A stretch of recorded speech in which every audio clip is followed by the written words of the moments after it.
Hi అండి, welcome to smart అక్షర. ఈరోజు బెల్లం గవ్వలు ఎలా ప్రిపేర్ చేయాలో ఈ వీడియోలో చూద్దాం.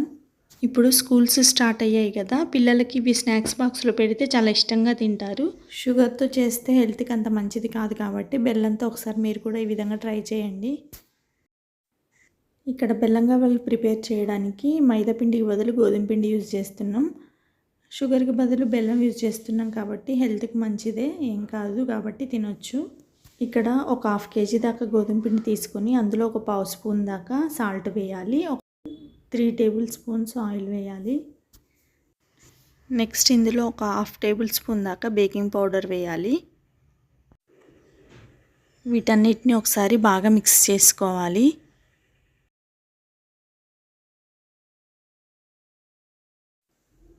పిండిని ఇలా గట్టిగా పట్టుకొని చూస్తే ముద్దలాగా రావాలి. స్టార్టింగ్లో ఆయిల్ వేసాం కదా, దానివల్ల ఇలా వస్తుంది. ఆయిల్కి బదులు నెయ్యి కూడా యూజ్ చేయొచ్చు. నెక్స్ట్ ఇందులో కొన్ని వాటర్ కలుపుకుంటూ చపాతీ పిండిలాగా కలుపుకోవాలి. ఇలా మొత్తం కలపడం కంప్లీట్ అయ్యాక దీనిపైన మూత పెట్టి కొద్దిసేపు పక్కన పెట్టాలి. అలా పక్కన పెట్టడం వల్ల పిండి చాలా సాఫ్ట్గా అవుతుంది. ఆలోపు బెల్లాన్ని రెడీ చేసుకొని ఉంచుకోవాలి. 1/2 kg పిండి తీసుకున్నాం కదా, 1/2 kg బెల్లం తీసుకొని ఇలా మెత్తగా నలగొట్టుకొని రెడీగా ఉంచుకోవాలి. నెక్స్ట్ పిండి పైన కొంచెం ఆయిల్ వేసి మళ్ళీ ఒకసారి ఇలా బాగా ప్రెస్ చేస్తూ కలుపుకోవాలి. ఇలా బాగా ప్రెస్ చేసి కలపడం వల్ల ఈ పిండి అనేది చాలా స్మూత్గా తయారైంది. ఇప్పుడు ఈ పిండిని 2 పార్టీషన్స్గా డివైడ్ చేయాలి. ఇప్పుడు దీన్ని మళ్ళీ స్మూత్గా ఇలా పొడుగ్గా పాములాగా చేసుకోవాలి. నెక్స్ట్ దీన్ని చాక్తో చిన్న పీసెస్గా కట్ చేసుకోవాలి. మనం చేత్తో చిన్న ఉండలు చేసే బదులు ఇలా పాములాగా చేసి చాక్తో కట్ చేసుకోవడం వల్ల చాలా ఈజీ అండ్ ఫాస్ట్గా అయిపోతుంది. ఇలా కట్ చేసుకున్న వాటిని రౌండ్గా బాల్స్ లాగా తయారు చేసుకోవాలి. అలాగే మిగిలిన పిండిని కూడా ఇలా పాములాగా చేసుకొని మొత్తం ఇలా చిన్నగా కట్ చేసుకొని రౌండ్ బాల్స్ చేసుకోవాలి. పిండి మొత్తాన్ని ఇలా చేసి రెడీగా ఉంచుకోవాలి. నెక్స్ట్ గవ్వల్లాగా ప్రిపేర్ చేయడమే. ఈ గవ్వల్లాగా ప్రిపేర్ చేయడానికి కోంబ్ అయినా లేకపోతే మేమైతే గంటె యూజ్ చేసాము. ఇలాంటి గంటె ఇప్పుడు అందరి ఇళ్ళల్లో ఉంటుంది కదా, కోంబు కంటే ఇలాంటి గంటె మీద చేయడం చాలా బెటరు. ఇది రెగ్యులర్గా వాడుతూ ఉంటాం కాబట్టి దీని మీదనే ఈజీగా చేయొచ్చు. ఇప్పుడు నేను వీడియోలో చూపిస్తున్న విధంగా ఈ బాల్ని గంటె పైన పెట్టి ఇలా ప్రెస్ చేసి ఇలా రౌండ్గా తిప్పడమే.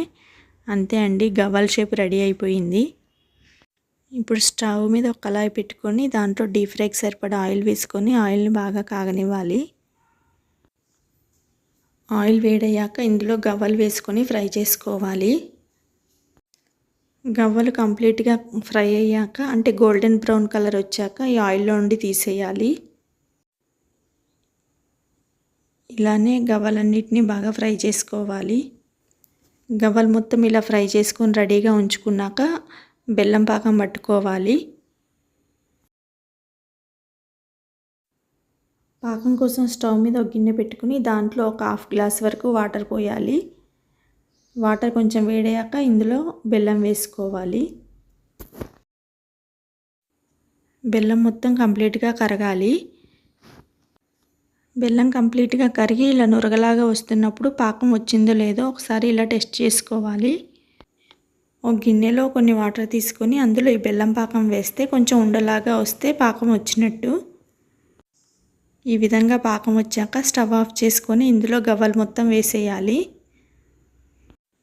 గవ్వలన్నీ వేసాక వీటన్నిటిని ఒకసారి అన్నిటికీ పాకం పట్టే విధంగా బాగా మిక్స్ చేసుకోవాలి. నెక్స్ట్ మూత పెట్టి ఒక 5 మినిట్స్ అలా వదిలేయాలి.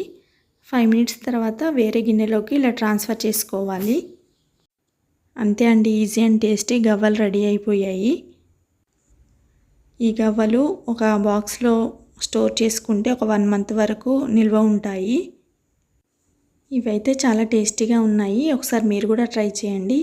ఈ వీడియో కనుక మీకు నచ్చినట్టయితే లైక్ చేయండి, షేర్ చేయండి, సబ్స్క్రైబ్ చేయండి, పక్కన బెల్ ఐకాన్ని క్లిక్ చేయండి. Thanks for watching. Bye bye.